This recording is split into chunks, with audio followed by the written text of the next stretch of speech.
नमस्कार, मी ज्ञानदा कदम. जनता सहकारी bank limited प्रस्तुत माझा कट्ट्यावरती आपल्या सगळ्यांचं स्वागत. बरोबर 1 महिना राहिलेला आहे मुंबई महानगरपालिकेसाठी मतदान होण्यासाठी, परंतु सत्तेतले दोन पक्ष शिवसेना आणि भाजप यांच्या युतीचं काय होणार हे अजूनही निश्चित नाहीये. खरं तर अधिकच्या जागांची मागणी करत आणि शिवसेनेवरती थेट आरोप करत भाजपने एक ट्विस्ट निर्माण केलेला आहे. या सगळ्या चर्चेमध्ये बाळासाहेबांच्या शिवसेनेला थेट अंगावर घेणारे आणि त्याचबरोबर युतीचा व्हिलन अशी ज्यांची सातत्यानं संभावना होते ते भाजपचे मुंबई अध्यक्ष आशिष शेलार आज आपल्या कट्ट्यावरती आलेत. आपलं खूप खूप स्वागत. नमस्कार. अशी जी सगळ्या महाराष्ट्राला पडलेला प्रश्न आहे की मुंबईमध्ये शेवटी युती होणार आहे का होणार नाही आहे, हे जे चालले बैठका चर्चा ह्या खरंच युती होण्यासाठीच्या आहेत का हा एक फक्त ड्रामा, एक वातावरण निर्मिती आहे? भारतीय जनता पक्षाची भूमिका जी आहे ती माननीय मुख्यमंत्र्यांनी अगोदरच स्पष्ट केली आहे आणि ज्यामध्ये युती व्हावी, युती होण्यामध्येच मुंबईचं हित आहे. काँग्रेसमुक्त भारत करण्यामध्ये भारतीय जनता पक्षाचा स्वतःचा नारा आहे आणि त्यामुळे युती व्हावी, युतीची सकारात्मक बोलणी व्हावी अशा पद्धतीची भूमिका भाजपची आहे. पण असं आहे की गेल्या काही काळामध्ये म्हणजे भाजपचे दोन प्रमुख नेते, एक तुम्ही स्वतः आणि दुसरे किरीट सोमय्या, यांचा सगळा आविर्भाव असा आहे की जसं केंद्रातलं सरकार किंवा भाजप देशभरामध्ये काँग्रेसमुक्त भारत करू पाहत आहे, तसं शिवसेना मुक्त मुंबई असं काहीतरी डोक्यात ठेवून चालल्यासारखी टीका शिवसेनेवर गेल्या काही काळापासून सतत होती आहे. जर तुम्हाला युती करायची तर मग इतकी टोकाची टीका का? हा प्रश्न खऱ्या अर्थाने शिवसेना आणि भाजप दोन्हीच्या नेत्यांनी बसून सोडवावा लागेल. सामनामधनं रोज होणारी टीका भारतीय जनता पक्षाच्या कार्यकर्त्याच्या जिव्हारी लागते. भारतीय जनता पक्षाच्या कार्यकर्त्याला त्याबद्दल जे वाटतं ते बोलणे भाजपचा अध्यक्ष म्हणून माझं काम आहे. एकत्र बसून लोकसभेत केंद्रात काम करायचं, एकत्र बसून राज्यात काम करायचं, त्याच भावनेने एकत्र बसून महानगरपालिकेत काम करावं, हे सूत्र दोन्ही पक्षांनी न लिहिता न बोलता केलं तर असा गैरसमज होण्याचा प्रश्नच नाही. आणि ना किरीट सोमय्या ना मी, आम्ही कुठल्याही पक्षाला शत्रू तर मानतच नाही. विरोधी पक्ष असतो तो मतांपुरता, त्याच्या असलेल्या आयडिओलॉजीपुरता विरोधातला असतो असं म्हणून काम करणारे आहोत. त्यामुळे कोणालाही विरोध करायचा डोक्यात ठेवून केलेलं हे काम नसतं. 100% भाजपचं काम कसं वाढलं पाहिजे हे हेतूने केलेलं काम असतं. पण मुळामध्ये भाजपला आत्ता युती हवी आहे म्हणजे नेमकं काय हवं आहे? आज 50% जागांचा प्रस्ताव द्यायचं ठरलं आहे, तो तयार आहे, त्याचा तर्कही तयार आहे आणि त्याच्या मागची भूमिकाही स्पष्ट आहे. तो प्रस्ताव ज्या वेळेला जाईल त्यावेळेला दोन्ही पक्ष आपापल्या संघटनेत त्याबद्दल चर्चा करतील. निवडून आलेले जनप्रतिनिधी, संघटनेचे प्रमुख आणि अन्य लोकांशी चर्चा करून त्यातल्या कुठल्या घेता येतील, देता येतील, त्याच्यात सामोपचाराने जाता येईल. सामोपचाराची भूमिका, मुंबईचा विकास आणि काँग्रेसमुक्त भारत ह्या 3 पॅरामीटर्सवर भाजप युतीला तयार आहे. शिवसेनेकडून पण तशीच भूमिका येईल अशी माझी अपेक्षा आहे. बातम्या अशा येतात, कारण याच्याबद्दल कोणी फार उघडपणाने येऊन सांगत नाही आहे की शिवसेनेच्या 40 नगरसेवकांच्या जागा भाजपला हव्यात आणि त्याच्यामुळं युतीचं जे चर्चेचं घोडं होतं ते अडलेलं आहे. खरंच तुम्हाला शिवसेनेच्या 40 जागा हव्यात जिथून त्यांचे सिटिंग आत्ता नगरसेवक आहेत? अजून तर आम्ही एकमेकाला प्रस्ताव दिलेलाच नाही. त्यामुळे जो प्रस्ताव दिलाच नाही किंवा त्यांच्याकडून आलाच नाही त्याच्यावर कल्पोकल्पित बोलणं हे कदाचित संयुक्तिक ठरणार नाही. पण आधार काय असेल तर आपल्याला हे मानावंच लागेल की 2012ला निवडून आलेला नगरसेवक हा युतीतला होता. त्यामुळे त्यात सेना आणि भाजप दोन्हीच्या मतदारांचा मिळून त्याचा विजय होता. 2014ला लोकसभाच्या निवडणुका झाल्या. त्या लोकसभेच्या निवडणुका या मोदी लाटेत झाला असं तेही म्हणतात. जगजाहीर आहे त्याही युतीत झाल्या. वादापुरता त्या बाजूला ठेव. पण वैज्ञानिक त्याचा तर्क घ्यायचा झाला तर तो तर्क 2014च्या झालेल्या विधानसभांच्या निवडणुका ह्या आम्ही वेगवेगळे लढून झालो आणि मग त्या क्षेत्रामध्ये मतदार कोणाबरोबर आहेत हे पुन्हा युतीमध्ये पहिल्यांदा कधी स्पष्ट झालं असेल तर ते 2014ला झालेलं आहे. आणि म्हणून तुम्ही जसा कल्पोकल्पित प्रश्न विचारत असाल की 40 नगरसेवक, तर मला कल्पोकल्पित प्रश्नाला डायरेक्ट उत्तर देता येईल की मग याचा अर्थ हा होतो की ते 40 नगरसेवक भाजपच्या मदतीने शिवसेनेचे निवडून आले.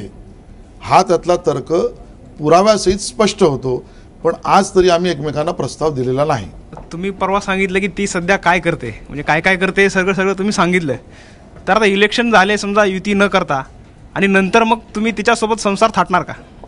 ती सध्या काय करते, सगळ्यात पहिलं माझ्याऐवजी मुखपत्रातून अग्रलेख होता, माझं हे त्याला उत्तर होतं. आपल्या माध्यमातून मी सर्व पत्रकार मित्रांना सुद्धा विनंती करीन की भारतीय जनता पक्षाने केलेलं स्टेटमेंट किंवा भाषण हे आयसोलेटेडली कृपया करून बघू नका.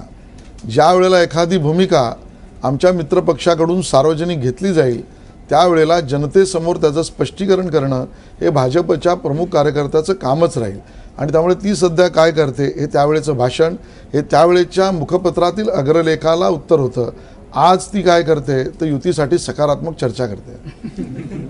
त्या दिवशी अनिल परब पण आलेले, तर त्यांनी खूप एक बेसिक मुद्दा उपस्थित केला की तुम्ही जेव्हा गटनेते होतात तेव्हाही तुम्हाला दिसलं नाही का, भाजपला सत्तेत असताना सेनेसोबत हातात हात असताना हे दिसलं नाही का 2014 नंतर काय झालं? अनिल परब माझे व्यक्तिगत मित्र आहे. महानगरपालिकांच्या निवडणुकीचा संघटनेतला त्यांचा अभ्यास दांडगा आहे, पण महानगरपालिकेतला अभ्यास त्यांचा नाही आहे. आणि त्यामुळे आपले सुद्धा जे पत्रकार मित्र महानगरपालिका कव्हर करत असतील त्यांना जर तुम्ही नीट माहिती घेऊन विचारलं तर मी गटनेता सोडाच, माझ्या आधी परागळवणी, त्याच्या आधी गोपाळ शेट्टी आणि माझ्यानंतर योगेश सागर, मनोज कोटक इथपर्यंत भाजपने सातत्याने महापालिकेतल्या चुकीच्या गोष्टींवर बोट दाखवण्याचं काम केलं आहे. मी मुद्दामून जरा रिवाइंड करेन आपल्याला. क्रॉफेट मार्केट रिडेव्हलपमेंटला दिलं ते 1 रुपयाच्या लीजवर एका बिल्डरला दिलं, त्याच्या विरोधात भूमिका आणि भ्रष्टाचार आहे, घोटाळा आहे ही भूमिका गटनेता असताना मांडलेली मी आहे. त्याच्या आधी जर आपण गेलो तर मुंबई शहरात पाणी सप्लाय करण्यासाठी जे वॉटर ट्रीटमेंट प्लांट चालतात त्यात सप्लाय करणारी ॲलम म्हणजे तुरटी ही कमी दर्जाची, जास्त महागातली, महापालिकेला घाट्यात आणणारी आहे. त्याच्यावर भ्रष्टाचाराचं बोट ठेवून टीका केली आमचे गटनेते गोपाळ शेट्टी यांनी.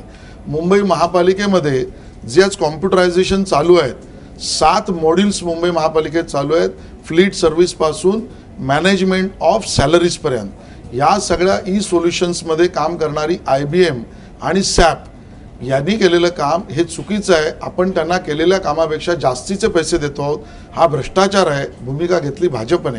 असे मी 25 दाखले देईन की युतीत असतानाही आम्ही त्या भूमिका घेतल्या. फरक एवढाच पडला आहे की 2000 पूर्वी तत्कालीन गृहमंत्री काँग्रेस राष्ट्रवादी काँग्रेसचे आम्ही उचललेल्या भ्रष्टाचाराला पाठीशी घालत होते. आता 2014 नंतर असे मुख्यमंत्री आलेत, गृहमंत्री आलेत की त्यांना पारदर्शक कारभाराचा आग्रह असल्यामुळे रस्ते घोटाळा, नालेसफाई घोटाळा, ऑक्ट्रॉय घोटाळा ह्या सगळ्या विषयात चोरी असेल तर गृहमंत्र्यांनी डायरेक्ट पोलिसांना ते आदेश दिलेत की घोटाळ्यावर FIR झाला पाहिजे. FIR झाले, लोक जेलमध्ये गेली आणि त्यामुळे ते ठळकतेने दिसत आहे.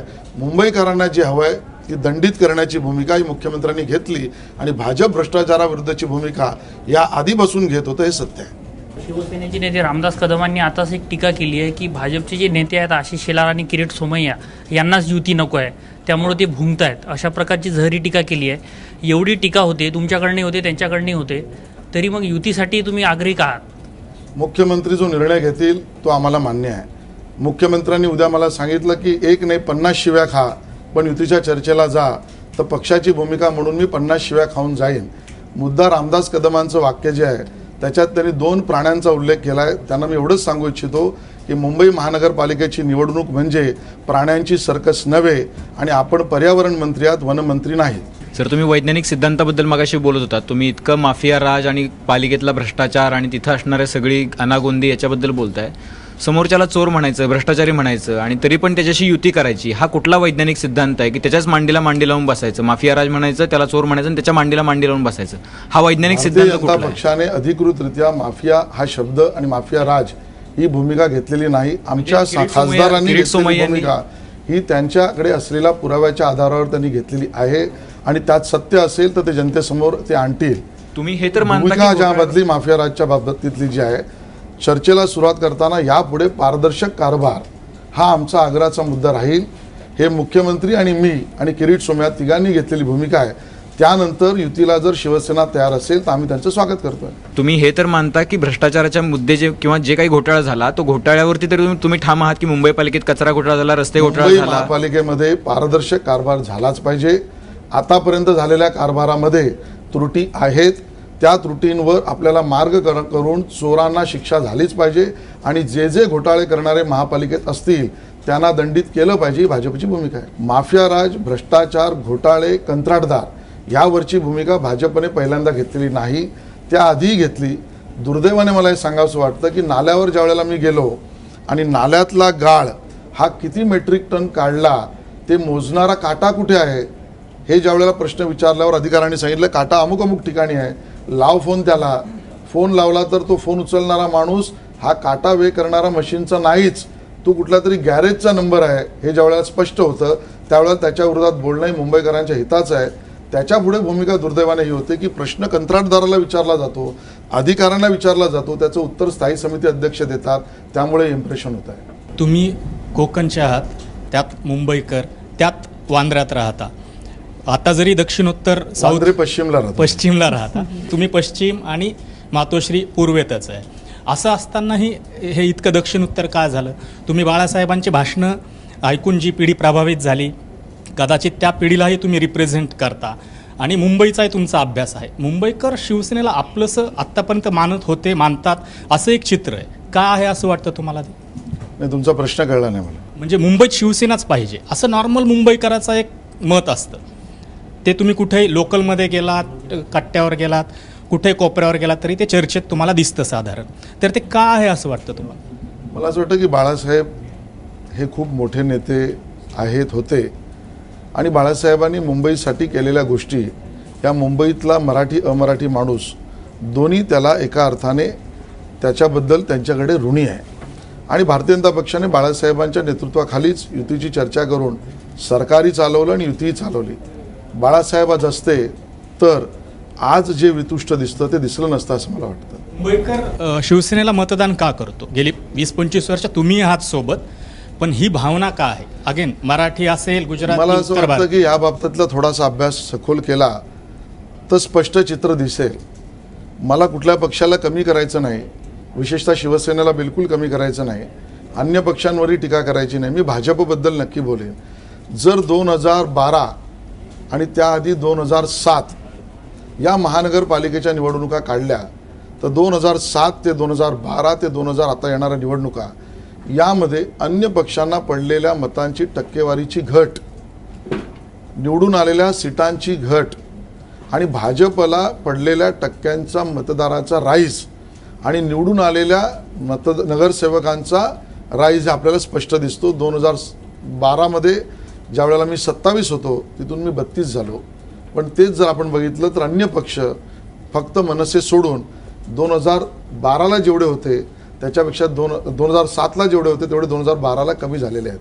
याचा अर्थ मतदारांचा रुझान हा 2014ला तर मतदारांनी स्पष्टच केला आहे की त्यांना मुंबईमध्ये जर कुठला पक्ष हा पारदर्शी योग्य कारभार देऊ शकतो तर तो देवेंद्र फडणवीसच्या नेतृत्वाखाली, नरेंद्र मोदींच्या नेतृत्वाखाली देऊ शकतो, असं क्लिअर कट मॅन्डेटच लोकांनी दिलं आहे. त्यामुळे आपला प्रश्न हा भूतकाळातला आहे, भविष्यकाळातलं उत्तर हे जनतेने दिलेलं आहे. बाळासाहेबांचं नसणं हे या निगोशिएशन प्रोसेसला तुम्हाला जास्त मदतगार, सहाय्यभूत ठरतं? बाळासाहेबांचं असणं हे कदाचित युतीला जास्त पूरक झालं असतं. बाळासाहेबांचं जे मन मोठं, राजकारणापेक्षा समाजकारणाची भूमिका जास्ती, असे कित्येक प्रसंग आहेत. अगदी मी सांगू शकतो की ज्या वेळेला आमचे आमदार मधू चव्हाण विधान परिषदेचे आमदार झाले त्यावेळेला शिवसेनेचा प्रमुख नेता हा कलेक्टरच्या ऑफिसपर्यंत ऑफिशियल अर्ज भरायला गेला. बाळासाहेबांना भाजपच्या नेत्यांनी भेटल्यानंतर बाळासाहेबांनी कदाचित आपल्या सैनिकावर कदाचित अन्याय पण केला असेल, पण युतीची मोठी भूमिका बघून मधू चव्हाणांना अर्ज भरायला दिला. मधू चव्हाण आमदार झाले. बाळासाहेबांची आज उणीव युती स्मूथ न होण्यामध्ये मला जाणवते. 2014 पासून भाजप ज्या पद्धतीनं कॉर्नर करतंय, अटॅकिंग मूडमध्ये आहे, पर्टिक्युलरली महाराष्ट्रामध्ये ते आपल्याला पाहायला मिळतं. ही स्थिती अशीच तर कायम राहणार नाही, त्याचा विचार कुठंतरी आत्ता भाजप करत असेल ना? कदाचित 19-24 कधीतरी चित्र पुन्हा बदलेल, तुम्ही आधीच्या पोझिशनमध्ये जाल, असा विचार होतो का चर्चा करताना? मूलभूत यातला फरक आहे. भाजप अटॅक करतंय, आम्ही कोणाला तरी कोंडीत पकडतोय, खरं नाही आहे. भारतीय जनता पक्षाची भूमिका आग्रहपूर्वक मांडणं हे मला वाटतं अन्य कोणाला त्रास होत असेल तर त्याला दुर्दैव मी काय करणार. मी तुम्हाला असं नाही म्हणू शकत की तुम्ही ABP माझामध्ये काम करा पण चांगलं चॅनेल दुसरं आहे म्हणा, हे तुम्ही नाही करू शकत. तोच भाव अन्य पक्षांनी समजला पाहिजे. किरीट सोमय्या, देवेंद्र फडणवीस, आशिष शेलार, विनोद तावडे किंवा अन्य कोणी हे भाजपचे 100% कार्यकर्ते आहेत. भाजपने यांना मोठं केलेलं आहे. भाजपच्या विचारधारेवर त्यांचं प्रेम आहे आणि भाजपचाच विचारधारा हे राज्य, देश आणि मुंबईचं भलं करू शकतो आम्हाला वाटतं. हे अधोरेखितपणे मांडणं म्हणजे माझ्या विरोधात बोलणं असं ज्यांना वाटतं त्यांना मला अशी विनंती करायची वाटते की त्यांना हे वाटणं हे लोकशाहीला अभिप्रेत नाही आहे. आपण बाळासाहेबांसोबत काम केलेलं आहे, उद्धव ठाकरेंसोबत केलंय, पण ठाकरेंच्या तिसऱ्या पिढीवर आपलं विशेष प्रेम आहे का? कारण मग तो LED मुद्दा असू दे किंवा पेंग्विन, म्हणजे कधीच पटत नाही आपल्या दोघांचं. नाही, मला असं वाटतं की मी व्यक्तिगत कुठल्याशी भांडण्याचा विषय येत नाही. हा प्रश्न उलटा केला पाहिजे. LED भूमिका केंद्र सरकारने घेतली. केंद्र सरकारची अधिकृत भूमिका, केंद्राने त्यासाठी निधी ठेवला. LED आणण्याने विजेचं बिल वाचेल, पर्यावरण पूरक ते भूमिका घेतली तर त्याला विरोध आपण का केला. पेंग्विनच्या मुद्द्यावरना सुद्धा आमची टीका नाही. आम्ही एवढंच म्हटलं की त्या भूमिकांना मुंबईकडे असलेले अन्य विषय जे आहेत, रस्ते, खड्डे, अजूनचे विषय, याच्याकडे जास्ती प्रायोरिटीने पाहिलं पाहिजे. आणि त्यामुळे तुम्ही ज्या तिसऱ्या पिढीकडे मला अंगुली दर्शन करत असाल त्या तिसऱ्या पिढीचं आणि माझं सुद्धा विरोध असण्याचं कारण नाही. किंबहुना मुंबई डिस्ट्रिक्ट फुटबॉल असोसिएशनचं चेअरमनशिप ज्या वेळेला मी सोडलं त्यानंतरच तिसऱ्या पिढीतले नेते फुटबॉल असोसिएशनचे अध्यक्ष झाले. सेना भाजपची उद्या युती झाली नाही तर आम्ही सोबळावर लढू इथपर्यंत भाजपची तयारी आहे. पण समजा युती झाली नाही आणि उद्या जर सरकारच्या स्थैर्यावर परिणाम झाला तर त्याच्या पुढची तयारी देखील तुम्ही केली आहे का? हा प्रश्न कदाचित देवेंद्र फडणवीस किंवा रावसाहेब दानवे यांना केला तर ते चांगलं उत्तर देतील. मी खूप छोटा माणूस आहे, मुंबईपुरता बोलेन. मुंबईतून तुम्ही कधी बाहेर पडणार आहात? ज्या वेळेला देवेंद्रजी ठरवतील.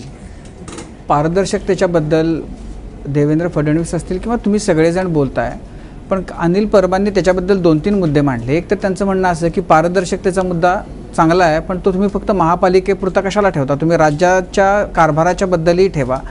ते पुढं असंही म्हणाले की मग तुम्ही कॅबिनेटच्या मिटिंगना लोकायुक्तांनाही आणून बसवा म्हणजे खूपच पारदर्शकता येईल. हा झाला एक भाग.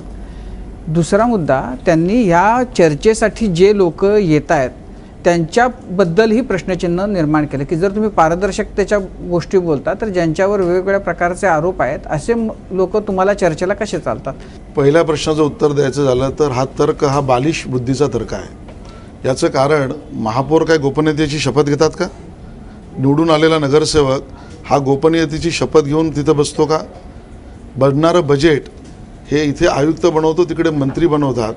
कॅबिनेट मध्ये बसलेला माणूस हा गोपनीयतेची शपथ घेऊन तिथे राज्यपालांनी दिलेल्या शपथेनंतर बसलेला असतो. त्यामुळे दोन्हीचा तर्क सांगणं हे बालबुद्धीचं जाहीर प्रदर्शन आहे. त्यामुळे त्याची कधीही कंपॅरिझन होऊ शकत नाही. राज्य सरकारने लोकायुक्त ही भूमिका बनवली आहे, ती घटनेला धरून आहे.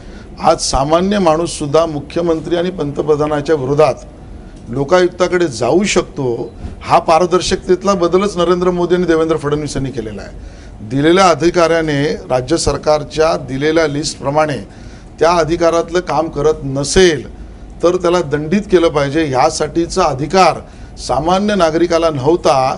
तो पहिल्याच कॅबिनेटमध्ये सेवेचा अधिकार देण्याचं काम पारदर्शकतेच्या दृष्टीने करणारे पहिले मुख्यमंत्री देवेंद्र फडणवीस आहेत. त्यामुळे पारदर्शकतेचे धडे ज्यांचे हात केबलमध्ये अडकले आहेत त्यांनी आम्हाला देऊ नये. आणि आरोप करायचे झाले तर आरोपाची यादी खूप मोठी पडेल. आज तर मला युती झाली पाहिजे म्हणून मी सकारात्मक असल्यामुळे ती यादी मागे ठेवतो. परत एकदा कट्ट्यावर बोलवा, त्यावेळेला चर्चा करीन. नाही, तुम्ही केबलमध्ये हात अडकलेत असं म्हणून जे परबांच्याकडं अंगुली निर्देश करताय तर तुमचं असं म्हणणं आहे का की ते जसं म्हणतायत की भाजपचे जे नेते चर्चेला येत आहेत ते अडकलेले आहेत कुठंतरी, तुम्हाला असं म्हणायचं का की तेही अडकलेले आहेत? असं आहे की सार्वजनिक जीवनामध्ये कोण कुठे अडकला हे एक बोट दाखवण्याआधी 4 बोट त्यांच्याकडे असतात. आणि अनिल परब हे प्रॅक्टिस न करणारे वकील असतील, मी प्रॅक्टिस करणारा वकील आहे एवढं लक्षात ठेवा. पंतप्रधान नरेंद्र मोदींनी घराणेशाहीवर टीका केली आतापर्यंत. मंत्र्यांना आणि खासदारांनाही त्यांनी बजावलं की मुलासाठी किंवा मुलीसाठी किंवा नातेवाईकासाठी तिकीट मागू नका. परंतु आताच अशी कळतंय की भाजप युवा मोर्चानं 92 जागांची आपल्याकडे मागणी केली. त्याच्यात किरीट सोमय्यांचे यांचा जो मुलगा आहे त्यांच्यासाठी आणि आणखी एका मंत्र्याचा मुलासाठी त्यांनी तिकीट मागितलेली आहे. परिवारवाद, घराणेशाही याचा अर्थ मी नंतर माझा मुलगा हाच अध्यक्ष होईल असे चालणाऱ्या पक्षांशी संबंधित आहे. आज या देशामध्ये भारतीय जनता पार्टी सोडून कुठलाही पक्ष लोकशाही पद्धतीने चालवतो असं वाटावं अशी स्थिती नाही. त्यामुळे प्रायव्हेट लिमिटेड चालावे असेच सगळे अन्य पक्ष आहेत. पब्लिकली चालणारे आमचा पक्ष आहे. आता तुमचा जो प्रश्न आहे की मुलांना तिकीट देणं योग्य की अयोग्य, ह्याचा क्रायटेरिया सिंपल आहे की तो मुलगा आहे म्हणून त्याला तिकीट दिली जाणार नाही. तो पक्षाचा कार्यकर्ता असेल, तो तिथे काम करत असेल, त्याला कार्यकर्त्यांचं समर्थन असेल, खालून त्याचं नाव आलेलं असेल तर त्याचा विचार केला जाईल. आणि त्यामुळे मुलांना तिकीट देणार नाही अशी भूमिका भाजपची नाही. कार्यकर्ता मुलगा असेल तर त्याला तिकीट जरूर देऊ. मेधा सोमय्यांचं नाव शिवाजी पार्क परिसरातनं घेतलं जात आहे. मेधा ओक सोमय्या, मेधा ओक सोमय्यांचं नाव तिथून घेतलं जात आहे की खरोखरच म्हणजे शिवाजी पार्क साठी विचार करताना मेधा ओक सोमय्या असं म्हणणं आवश्यक आहे. बऱ्याच गोष्टी आम्ही न बोलल्यामुळे जनतेसमोर आल्याच नाहीत. उदाहरणार्थ जगामध्ये भगवा कोणी फडकवला, या देशात भगवा फडकवण्याचं काम पहिला मराठी कुठल्या माणसाने केलं, मला विचाराल तर उत्तर डॉक्टर केशव बळीराम हेडगेवार. हे आम्ही बोललो नाही. त्यामुळे जगामध्ये पहिला भगवा फडकवण्याचं मराठी माणसं कोणाचा हात असेल तर तो डॉक्टर केशव बळीराम हेडगेवार. त्याच्या आधी छत्रपती बिलकुल आहे. आणि त्यामुळे संघटनेच्या रूपाने मी सांगतोय, मी महापुरुषांची आधी इथे मोजत नाही आहे. आणि त्यामुळे असे बरेचसे मुद्दे हे आम्ही न बोलल्यामुळे ते कळले नाही, न कळल्यामुळे जनतेला समजले नाही. म्हणजे तुम्हाला असं म्हणायचं की शिवसेनेच्या आधी संघानं झेंडा फडकवला होता. हे सत्यच आहे. म्हणजे शिवसेनेनं त्याचं उगाच श्रेय घेऊ नये की आम्ही फडकवलं. मी शिवसेनेवर बोलणार नाही.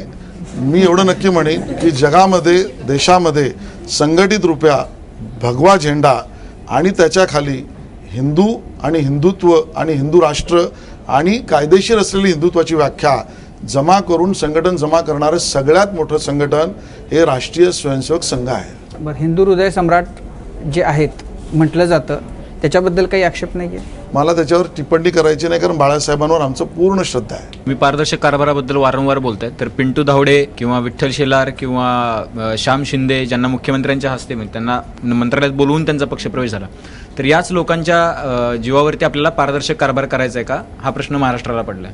दुहेरी उत्तर याचं देईन मी. प्रश्न महत्त्वाचा आहे. ह्या तिघांवरही गुन्हे असतील तर पालकमंत्र्यांनी स्पष्ट केलं आहे की गुन्हे असेल आणि ते जर दोषी असतील तर त्यांना पक्षात स्थान राहणार नाही. धोरण म्हणून भाजप गुंडांना पक्षात घेत नाही, घेणार नाही. पण ह्या 3च पक्षप्रवेशाबद्दल आपण बोलताय. याच काळामध्ये 3000 पक्षप्रवेश झाले की ज्यामध्ये असिस्टंट कमिशनर रिटायर झालेला महापालिकेतला आला, कुठे मोठे वकील आले. आमच्या मुंबई शहरामध्ये 2 चांगले जे स्कूल ऑफ आर्ट्समधनं बाहेर पडलेले चांगले पेंटर त्यांनी भाजपात प्रवेश केला.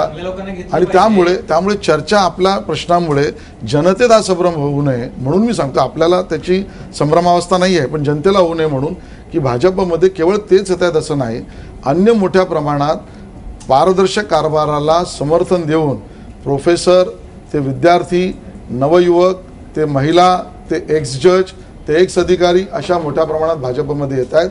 गुंड जर असतील तर त्याला भाजपमध्ये स्थान नाही, ही मुख्यमंत्र्यांनी घेतलेली भूमिका आहे. भाजपच्या व्यवस्थेमधला हा दोष आहे का की आल्यानंतर कळतं भाजपच्या नेतृत्वाला की अरे असे पण लोक आले. आमच्या दोषापेक्षा तुमचं असलेलं सबळ काम आहे ते तुम्ही सांगितल्यावर आम्हाला लक्षात येतं. कधी कधी दर खेपेला असं दिसतं की गेल्या काही काळामध्ये तर फार मोठ्या प्रमाणामध्ये हे प्रकार घडताना दिसत आहेत. तर पक्षप्रवेशाची नेमकी प्रोसेस काय आहे? जो येतो त्याला तुम्ही घेता? म्हणजे हल्ली तर मी ऐकलं की बाहेरनं कोणी जात असेल तर आत घेतात बोलवून आणि पक्षात प्रवेश करतात असं गमतीत लोक म्हणतात. नाही, ही तुम्ही गंमत सांगितली ती खरी आहे, पण ती बांद्रा पूर्व का पश्चिम एवढंच ठरवायचं आहे. आणि बांद्रा पश्चिमेकडे मात्र आमच्याकडे भूमिका स्पष्ट आहे की आम्ही जनतेचा पक्ष आहोत. एक मगाशी जो मुद्दा सांगितला की संघात आम्ही काय शिकलो, तर 2 प्रकारचे स्वयंसेवक असतात. एक जो आज आहे तो, एक जो होऊ घातलाय तो, उद्या होईल तो. आणि त्यामुळे हा पक्ष कुणा एका व्यक्तीचा नाही आहे, हा पक्ष एका विचारधारेचा आहे. आणि त्यामुळे या विचारधारेवर चांगली लोक किंवा ज्यांना चांगलं व्हायचं अशी लोक जर भाजपमध्ये येणार असेल तर त्यांचा पक्षप्रवेश होईल. त्यामुळे ह्या पक्षामध्ये आतल्याने बाहेरले हा होऊच शकत नाही.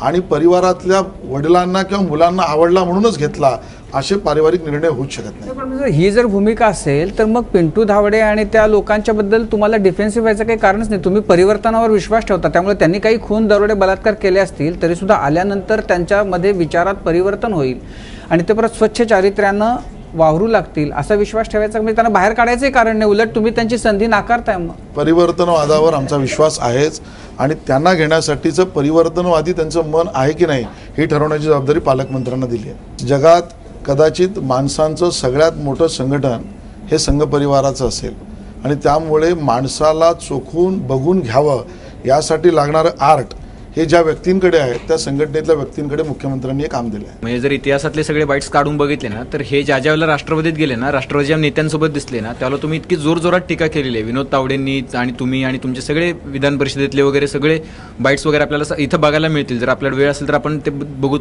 पण पक्ष म्हणजे तुमची सत्ता आल्यानंतर आहे ना, तुम्हाला हे लक्षातच नाही आलं की ते कधीतरी त्या बाजूला होते, तुम्ही या बाजूला आणून त्यांची शुद्धीकरण मोहीम कशी काय चालू. उशिरा लक्षात आल्याचं ते फळ आहे. कधी कधी उशिरा लक्षात आल्यामुळे भोगायला लागलेलं फळ आहे आम्हाला. मुख्यमंत्री त्या स्वच्छ पारदर्शक कारभाराबद्दल अत्यंत आग्रही असल्याचं सांगितलं. ज्या रस्ते घोटाळ्यातल्या कंत्राटदारांविरुद्ध कारवाई झाली, त्यांना जेल झाली, त्याच कंत्राटदारांना भाजपची सत्ता असलेल्या इतर महानगरपालिकांमधली रस्त्याचीच कॉन्ट्रॅक्ट दिली गेली. Did you no? असं आहे की DDU-मध्ये बरेच प्रश्न आहेत, पण आज ते मी विचारत नाही. याचं कारण मला आज तुमच्या माध्यमातून एवढंच म्हणायचं आहे, did you know that we twice sat together and we are going for the alliance. त्यामुळे हा जो प्रश्न खरंच मूलभूत योग्य आहे. आज महानगरपालिकेचा कायदा मुंबई महापालिकेचा 1888चा आहे, अन्य महापालिकांचा नंतर 1940चा आहे. त्यामध्ये ब्लॅकलिस्ट करणाऱ्या प्रोसेस ज्या आहेत त्याबद्दलची स्पष्टता अजून आणण्याची आवश्यकता आहे. पारदर्शी कारभारात हेच अपेक्षित आहे की समजा एखाद्या कंत्राटदाराने किंवा कार्टल केलं आणि कार्टल करून निष्कृष्ट काम केलं, त्यानंतर त्या महापालिकेत त्याला ब्लॅकलिस्ट ठरवण्याची प्रोसेस ही सुटसुटीत योग्य आणि आयुक्ताला अधिकार देणारी आहे का? आज त्याच्यामध्ये अडचणी आहेत आणि म्हणून पारदर्शी कारभारामध्ये हेच आम्हाला अपेक्षित आहेत की अशा पद्धतीचे जे प्रोसेस आहेत ते स्पष्टतेने यावेत आणि मग ते राज्यात सगळ्याकडे लागू करायला योग्य ठरतील. पण त्यांना अटक झाली, त्यांची नावं सगळ्यांना माहिती आहे आणि त्यांनाच परत दुसरीकडे देणं म्हणजे ही कुठली पारदर्शकता किंवा काय? म्हणूनच माझं म्हणणं आहे आजच्या कायद्यामध्ये ते करण्यामध्ये जे तुम्हाला आणि मला अभिप्रेत आहे तो कायदा त्याला पूरक नाही आहे. मुंबई महानगरपालिका अधिनियम 1888 किंवा राज्यातल्या महानगरपालिकांचा असलेला अधिनियम हा सरसकट एका नगरपालिकेत ब्लॅकलिस्ट केलेल्या कंत्राटदाराला त्या महापालिकेत केलेल्या रजिस्ट्रेशनच्या आधारावर इथे ब्लॅकलिस्ट करता येतं की नाही यामधली सुस्पष्टता नाही आणि म्हणून पारदर्शक कारभारामध्ये हा महत्त्वाचा मुद्दा आहे. असं म्हणतात की संसार म्हटलं की भांड्याला भांडं हे लागतंच. राज्यात तुमचा संसार सुरू आहे, इतकी भांडणं आहेत की त्या भांड्याला आता पोक आलाय आणि त्यात आता महापालिकेत देखील युतीसाठी तुम्ही चर्चा करताय आणि त्याच्यात देखील भांडणं होत आहेत. सर्वसामान्यांना कळत नाहीये की सेना भाजपमध्ये नेमकं चाललंय काय. भांडणं नाही येतो, कधी कधी प्रेमाने आम्ही मोठ्याने बोलतो एवढंच आहे. हे जे शिवसेनेला टार्गेट करायचं, शिवसेनेवर बोलायचं आणि एक प्रकारे युतीचं खलनायक ठरायचं, एक प्रकारे याचा त्रास होतो का ते आवडतं? खरं तर खलनायक कुठल्याही पद्धतीने कोणालाही प्रोजेक्ट केलं तर ते आवडायचं भूमिकाच नाही. मुळामध्ये मी घेतलेली भूमिका ही भाजपला वाढवण्याची भूमिका घेतलेली आहे. भारतीय जनता पक्षाची भूमिका सगळ्यांनी मिळून आम्ही एकत्रितरित्या घेतलेली आहे. त्यामुळे ती काय मी इंडिव्हिज्युअली घेतली असं नाही आणि त्यामुळे कुठल्याही अशा पद्धतीने चुकीच्या पद्धतीने रंगवलं जाणं याचा मानसिक त्रास होतो आणि वाईटही वाटतं. सातत्यानं म्हणजे गेल्या अनेक काळापासून सगळ्या याचा जो रोख येतो तो शेवटी सामनाचे अग्रलेख आणि संजय राऊत यांच्यापाशी येऊन थांबतो. तर मग सामन्याच्या भूमिकेकडे विधायक टीका म्हणून का नाही बघत भाजप? आम्ही त्याच्यावर आमचं स्पष्टीकरण केलं आहे. युतीमध्ये राहून एकमेकाविरुद्ध बोलू नये हे बाळासाहेबांनी ठरवलेलं तत्त्व होतं. बाळासाहेबांची उणीव आम्हाला भासते हे म्हणण्यामागचं कारणच हे आहे. बाळासाहेब असते तर कदाचित सामनामध्ये असे अग्रलेखी आले नसते आणि भाजपला त्याचं स्पष्टीकरण देण्याचीही वेळच आली नसते. लोण्याचा गोळा आणि बोक्यांची माकडाची जी गोष्ट आहे तसं होईल असं वाटतं का तुम्हाला की तुमच्या दोघांच्या वादामध्ये आणि सध्या ज्या पद्धतीने चर्चा चालली असल्यामुळे मी रावसाहेब दानवेजींशी चर्चा करून मग याचं उत्तर देईन. या तुमच्या दोघांच्या वादामध्ये काँग्रेस कधी त्याला लाभ होईल असं तुम्हाला वाटतं? काँग्रेसने तर मुंबई शहराचं जेवढं वाटोळं लावलं तेवढं दुर्दैवाने अन्य म्हणजे कुठल्याही पक्षाच्या राजकीय काळात लागू शकत नाही. कसं काय आशिषजी, इतकी वर्ष महापालिका तुमच्या ताब्यात आहे, काँग्रेसचा काय संबंध? बिचारे ते आता गेली 25 वर्ष लांब आहेत त्याच्यापासून. जर वाटोळं केलं याच्यावर तुमचा विश्वास असेल तर त्याच्याबद्दल तुम्ही दोघं जण त्याला जबाबदार आहात. पण ही गोष्ट बरी आहे की जे वाटोळं केलं असं तुम्ही म्हणालात, एक प्रकारे तुम्ही मान्य केलं की मुंबईचं वाटोळं झालेलं आहे. आणि मुंबईच्या एका अर्थाने वाटोळं लावण्याची भूमिका काँग्रेसने घेतली आहे, हा माझा मुद्दा आहे. आणि त्यामुळे त्याच्यामधली भूमिका मी स्पष्ट करतो. एक मुद्दा मी सांगू इच्छितो. मी महापालिकेत नगरसेवक म्हणून 10 वर्ष काम केलं आहे. त्या काळामध्ये 6व्या माळ्यावरून येणारे फोन हे अमुक कंत्राटदाराला फेवर करणारे असायचे, अमुक कन्सल्टंटला काम दिलंच पाहिजे अशा पद्धतीचे असायचे. वाटोळं लावणं अभिप्रेत मला इथे आहे. स्वतःच्या मर्जीतल्या कंत्राटदाराला काम देण्यासाठी कदाचित प्रेशरच्या भूमिका काही कामांमध्ये काँग्रेस राष्ट्रवादीच्या काळात झालेल्या आहेत. आणि म्हणून तुम्ही 6व्या मजल्यावर असं म्हटलं तर त्यामुळे तुम्हाला असं म्हणायचं की मुख्यमंत्र्यांच्या ऑफिसमधनं फोन यायचे. आणि भारतीय जनता पक्षाने त्यावेळेला आरोप केला, आजही मी स्पष्ट करतो की मुख्यमंत्री काँग्रेसचे असताना 6व्या मजल्यावरून महानगरपालिका आयुक्ताला आलेले फोन कंत्राटदारांना मदत करणारे बरेच होते. कोणाच्या काळामध्ये? काँग्रेस राष्ट्रवादीच्या काळात. कोण मुख्यमंत्री होते? आणि त्याच्याबद्दलचं त्यावेळेचं स्पष्टीकरण आम्ही केलं आहे. बरेच करणे असं आहे की बऱ्याच मुख्यमंत्र्यांवर अन्याय करणार होईल किंवा काही मुख्यमंत्र्यांना झाकलं जाणार होईल. कोण मुख्यमंत्री? वेगळी चर्चा त्याची करू आपण.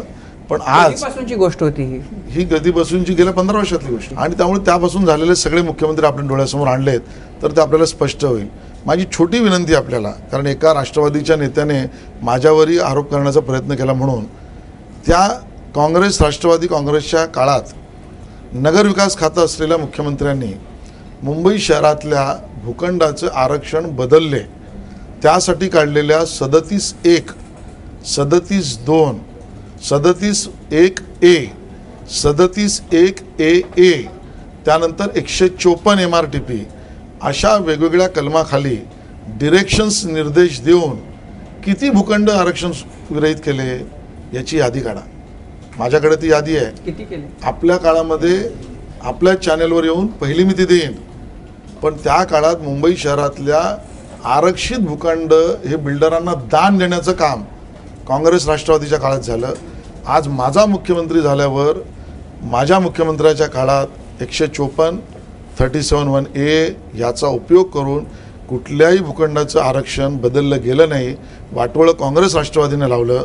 मुंबईला पारदर्शक आणि मुंबईला स्मार्ट मुंबई बनवण्याचं काम माझ्या मुख्यमंत्र्यांनी केलं, हे यातनं मला सांगायचं आहे. काही दिवसात निवडणुकांच्या याद्या जाहीर होतील. ते याद्या जाहीर झाल्यानंतर काही बंडखोरी होण्याची शक्यता आहे. याच्यासाठी तुम्ही काही आता हे केलंय का? असं कळतंय की आता सगळं प्रचारादरम्यान सगळे उमेदवार सोबत घेऊनच फिरायचं, 24 तास तो उमेदवार सोबतच पाहिजे? नाही, हे खरं आहे की कार्यकर्त्यांच्या अपेक्षा वाढलेल्या आहेत. विशेषतः भारतीय जनता पक्षामध्ये तर कार्यकर्त्यांचा उत्साह इतका आहे की कालसुद्धा रात्री 4 वाजता आम्ही सगळेजण आमची बैठक संपली. 227 वॉर्डांसाठी जिल्ह्यांमध्ये 2700च्या वर नावं आले. जिल्ह्यातनं त्यांना शॉर्टलिस्ट करून 1900च्या वर नावं मुंबईच्या समितीसमोर आम्ही आणली.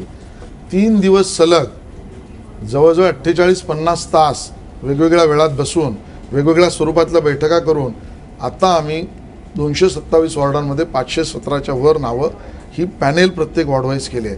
आणि त्यामुळे कार्यकर्त्यांना मलाच लढायची संधी मिळावी असं वाटणं स्वाभाविक आहे. पण आमच्याकडे एक नारा स्पष्ट आहे, प्रथम राष्ट्र, बाद में पार्टी आणि नंतर मी, अशा भूमिकेत आम्ही असल्यामुळे आमचा कार्यकर्ता देशहित, पार्टीहित, त्याच्याच नंतर स्वतःचं हित बघेल. भाजपचा प्लॅन बी काही तयार आहे? कारण युतीवर अजूनही प्रश्नचिन्ह आहे. प्लॅन बी आमचा तयार आहे.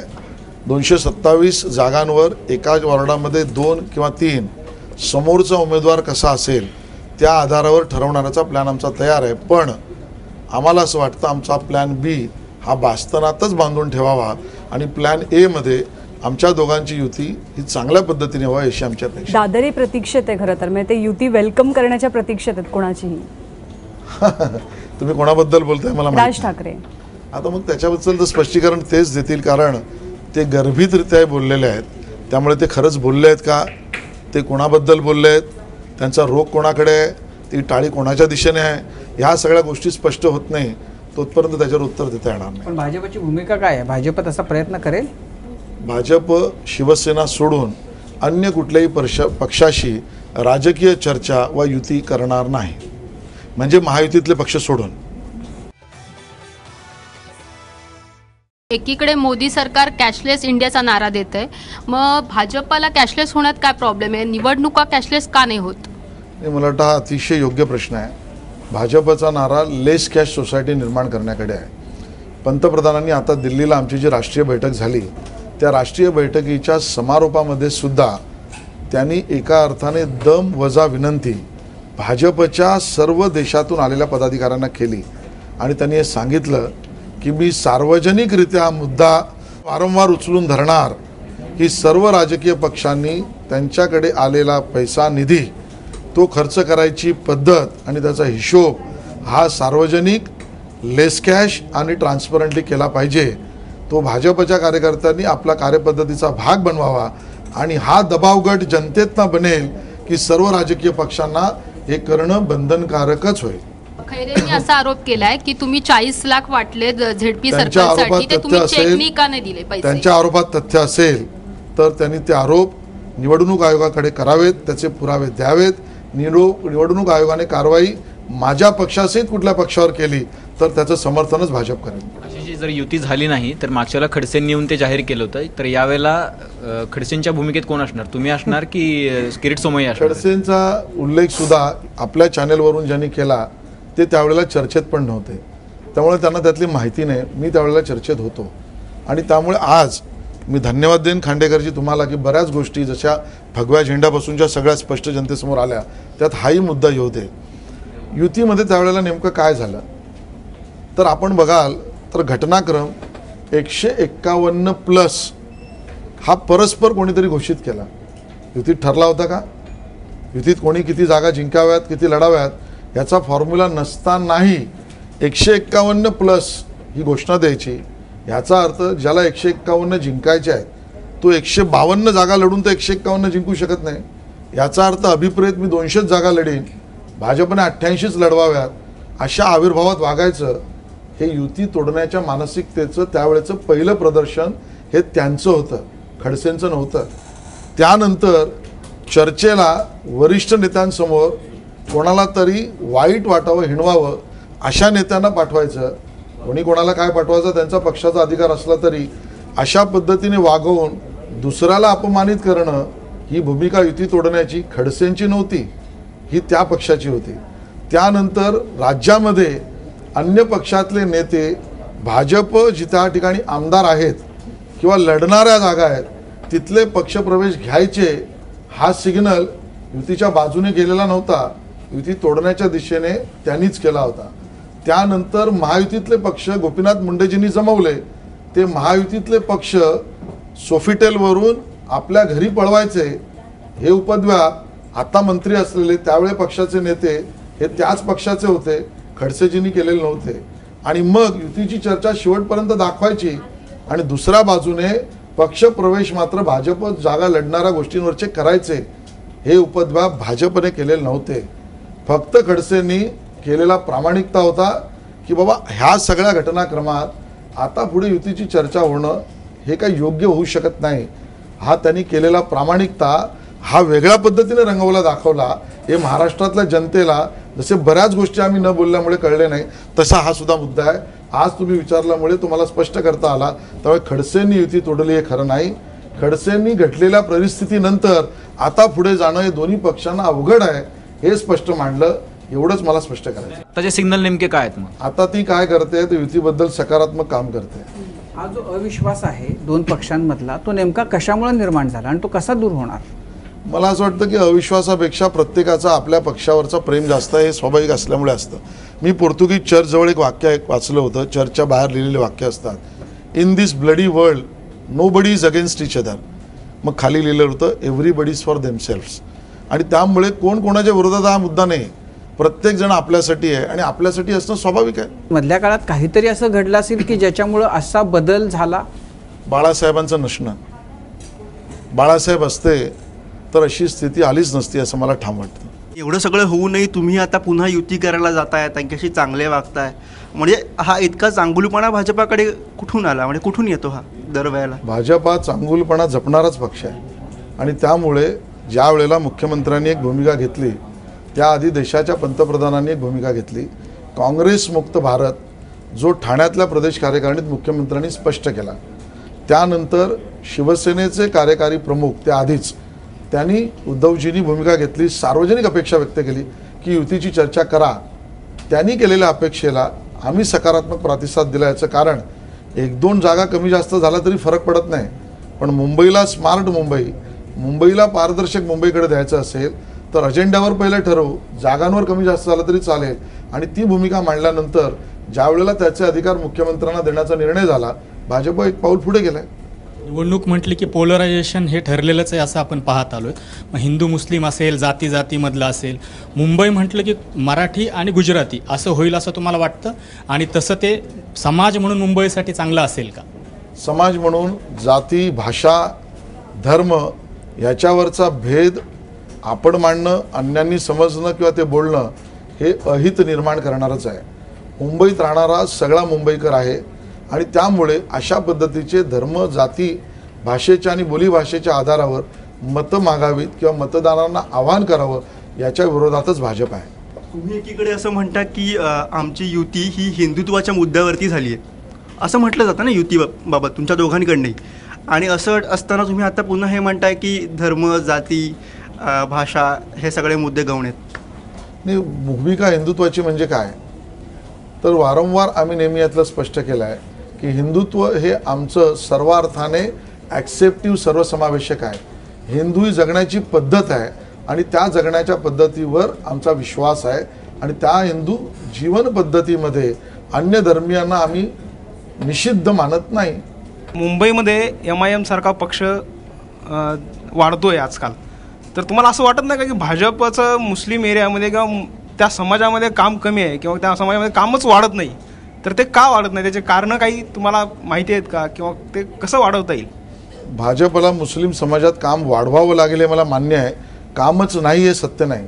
आज जर भाजपचे निवडून आलेल्या नगराध्यक्षांची यादी बघाल तर 3 नगराध्यक्ष भाजपचे मुस्लिम समाजाचे आहे.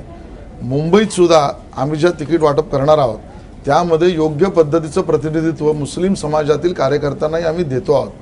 आज मुस्लिम समाजात सुद्धा संपर्क, चर्चा आणि संवाद हा आमचा योग्य रीतीने चालू आहे आणि त्या पद्धतीने काम आम्ही करतो आहोत. मी ज्या मतदारसंघातनं आमदार आहे त्या मतदारसंघामध्ये मायनॉरिटी डॉमिनेटेड मतदारसंघ असून सुद्धा त्यांनी पसंती भाजपला दिली आहे हे आपल्याला नाकारता येणार नाही. मुंबई महानगरपालिकेच्या राजकारणात आत्तापर्यंत मराठी अस्मितेचं सगळं राजकारण आत्तापर्यंत होतं. या निवडणुकीत मराठी अस्मिता कितपत असेल असं तुम्हाला वाटतं? ज्यांना निवडणुकीत कुठल्याच मुद्द्यावर जिंकता येणं कठीण होईल ते पक्ष ह्या विषयावर चर्चा करतील. आणि मराठी अस्मितेचं उत्तर द्यायचं झालं तर देवेंद्र फडणवीस, आशिष शेलार हे दोघेही पाकिस्तानमधून आलेले नाही. 100% मराठी मन, मराठी संस्कृती, मराठी अस्मिता आणि मराठी बाणा आणि मराठी बाज ठेवून काम करणार आहेत. खरं तर युतीचं काहीही हो, पण मुंबईकरांच्या कोर्टामध्ये तुम्हाला तुमच्या पक्षाची बाजू खूप भक्कमपणे मांडायची, त्यासाठी खूप साऱ्या शुभेच्छा आणि थँक्यू कट्ट्यावर आल्याबद्दल. तर जनता सहकारी बँक लिमिटेड प्रस्तुत माझा कट्ट्यावरती वेळ झाली इथेच थांबण्याची. बघत रहा ABP माझा.